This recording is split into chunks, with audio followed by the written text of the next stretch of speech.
Hello everybody, welcome back to the channel. I hope you're all doing fabulous. I aren't doing fabulous at all. I am absolutely horrendously dying of hay fever today. Like, it is so bad.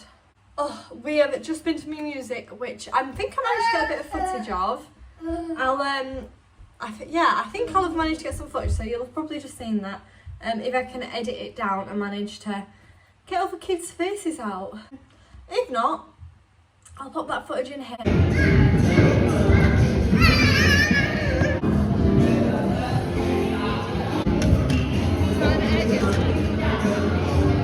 And Marley just had the best time. So I took him to the mixed moo instead of like the baby moo, so it's kind of like for toddlers and older kids. Because last week at the baby moo, he was just too big. Like, he was just trampling those teeny tiny little babies. So I was like, that's just not the vibe. He is, no, he's gonna squish a baby and it's gonna be awkward. So yeah, so I moved him up to the, sorry, I'm not vibing with this face. So I took him to the mixed moo. So yeah, he had so much fun. It took him about 10-15 minutes to get like used to it, because it was just like a lot louder, a lot of unfamiliar faces. We didn't know anyone in that class. So it took him like 10-15 minutes to kind of be like, where are we? And then he was off. It just left me. And this whole time I'm like can't even see straight because my eyes are swollen and itchy. My nose is just running. I'm sneezing every 30 seconds. My throat's like itching. Oh, I'm actually dying. I'm so struggling with hay fever this year. I'm taking loratadine. Is that the right thing? For hay fever. That's the one my midwife said I could take. However, it just doesn't seem to be helping at all. So I am gonna maybe pop down to the pharmacy later this week and see if they can give me anything stronger, because yeah, it is not working. I'm also in a bad mood because we're having Asda delivered tonight, and with Asda I have ordered Marley's nappies. It's like 2 packs for £21, you know, like 140 nappies that I get. He has about 3 nappies left in the house, so it's an essential buy. Like, we need the nappies tonight. And I've just got an email saying, sorry, not available, so they just didn't send them. Normally, like, so we get the dry baby, normally if they don't have them in stock, they'll send like the active fit or whatever else they have, the pants, whatever, anything would have done, but yeah. And the only ones at the local shop are just stupidly expensive, so I'm gonna have to drive all the way back to basically where I was this morning, music moo. So yeah, I'm a bit peed off about that, so we're gonna go there to Asda or maybe Morrison's and grab some more nappies, and then I think I might put Marley to soft play. I've been in such a rut, like just stuck in the house all day, and it's warm weather and I just feel like crap. Like, we just don't do anything at all. So I just need to get myself out the house, get him burning off his energy. And yeah, I think we're gonna go to soft play. So yeah, that's about that. I am really struggling at the moment with the pregnancy. Yeah, it's just a lot more physically hard than I remember it being with Marley. And I keep saying, like, why am I struggling? Like, there isn't even like a huge baby in there. Like, why the hell am I struggling so much? And then I went back and looked at like my old archived stories on Instagram of when I was pregnant with Marley around this time. And I think I was struggling worse. I mean, I was working like 40-50 hours a week, but I had like really bad back pain, pelvic girdle pain. Is that right? Round ligament pain. Like, I was just in a lot of pain and really struggling. And the main problem at the minute is just my back, being out of breath. It's a bit harder than I remember. It's only going to get harder. But for the most part, like, it's so worth it.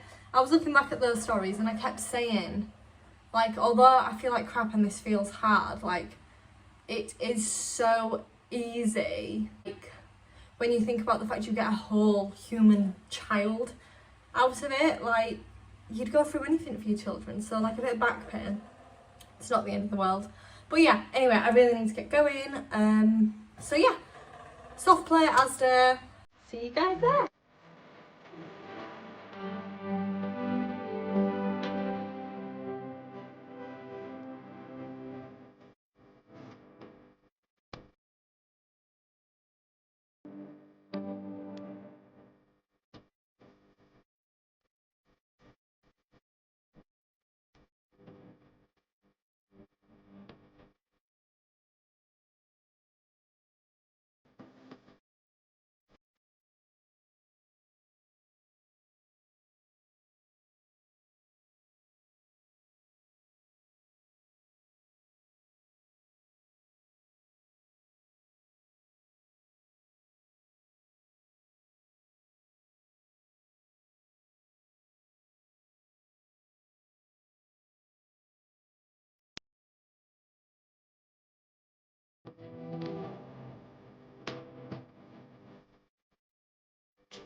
So we just been to soft play, and while we were there, like as we were leaving, I just went to the toilet and I was just bleeding a little bit. I mean, it was literally like a very small amount, like really wasn't significant, but it was like fresh red blood.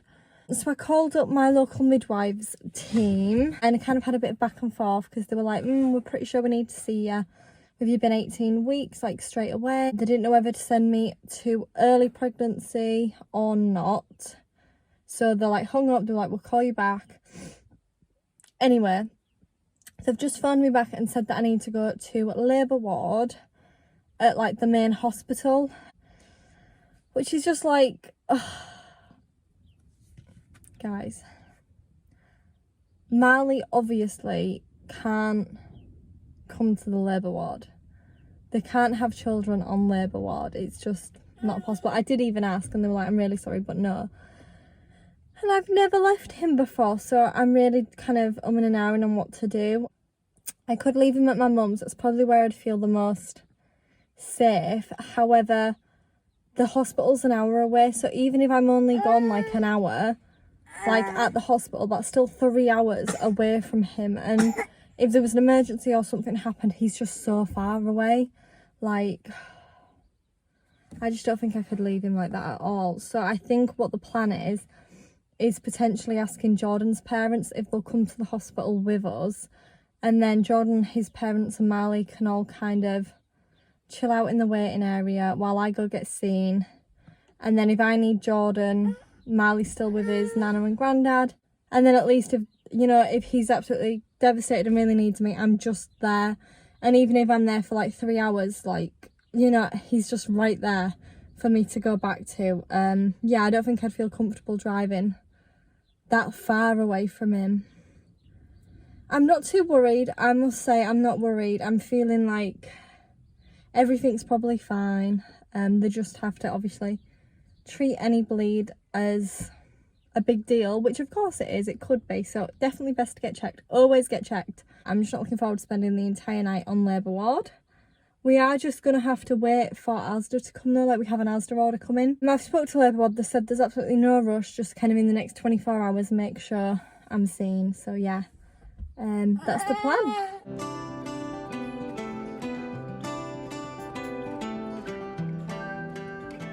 Hello everybody, so before I even say anything, I just want to let you know baby girl is absolutely fine, she's healthy, she's perfect. However, the going into hospital definitely brought up a few concerns, more to do with me than baby girl. So I just kind of wanted to chit chat, give you guys an update, kind of let you know what's going on. So yeah, firstly, so we got to the hospital, Jordan's parents met us there and they just helped look after Marley, and obviously had there been an emergency or God forbid anything serious and Jordan needed to be with me, you know, they were there. We weren't then ringing somebody to come through.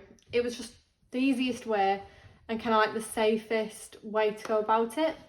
Obviously, I'll have probably said that I really didn't want to spend all night on labour ward. However, of course, that is exactly what happened. We got there about 7 o'clock at night. Noisy bum.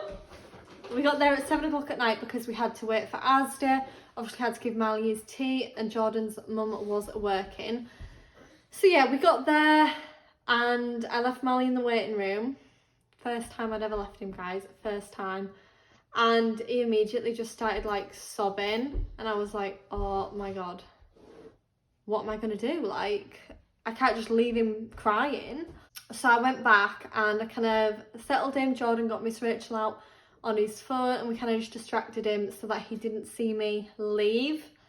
And he didn't see me leave and apparently he didn't get upset. And Jordan was sending me videos all throughout the night of him like giggling, playing. So he was as happy as Larry, a little bit too happy to be honest. I definitely struggled with leaving him more than he struggled leaving me. So the first thing that they asked me to do when I got up to labour ward was obviously a urine sample. So that's what I did a urine sample. And of course, it came back positive for glucose. I don't know like how high or how that's measured, but the midwife literally came around the corner and was like, oh my goodness, what on earth have you just eaten? Because there's glucose in your urine and there shouldn't be. Now I had just had like a caramelised latte, my Starbucks ones, you all know the coffees. Yeah, so I literally just had one of them, so that could be it. But obviously I said, I was like, oh goodness, I do have a history of gestational diabetes in my pregnancy with Marley. So it definitely did kind of get some alarm bells going. It's just annoying because I think I've said I don't actually think I had gestational diabetes with Marley. I was diagnosed because I had a couple of high readings when I was doing my blood sugars. What's up? At home. But they didn't tell me to retest if I got a high reading or to wash my hands. So once I started doing that, I never got a high reading again. So I personally don't think I had diabetes. So far in this pregnancy, I had declined all screening for diabetes. However, obviously with the glucose in my urine, I did agree to have, I don't know what the test is called, but it was basically a blood test. And they said it kind of lets them know what my blood sugars have been kind of doing over the last 90 days. They said it wouldn't diagnose diabetes, but it'd just kind of give them an idea of what's been going on. I haven't got the results back yet, but as soon as I do get those results, I will let you guys know. So they did want to do a scan with the bleeding just to make sure that it wasn't that my placenta was low-lying. So the doctor came in, he kind of explained that he might not be able to diagnose anything. He isn't a sonographer. It would just kind of give him an idea. He did the scan. He was a really lovely doctor actually. And he was doing it and the midwife was like, oh, do you know what you're having? I was like, well, we think it's a girl. Am I going to be allowed to have like a sneak peek? And the doctor was like, I really shouldn't let you do that. But he kind of said, well, you know, here's what you would see. Here's in between the legs. He was like, I can't tell you anything. But that's that, make your own decisions. And I don't think there was anything there. So I'm leaning that she's still a girl. So he was doing the scan and he did say my placenta was low-lying, but it wasn't covering my cervix. And he showed me and it was really clear. You could literally see like the neck of my womb, so my cervix. And the placenta was like right next to it.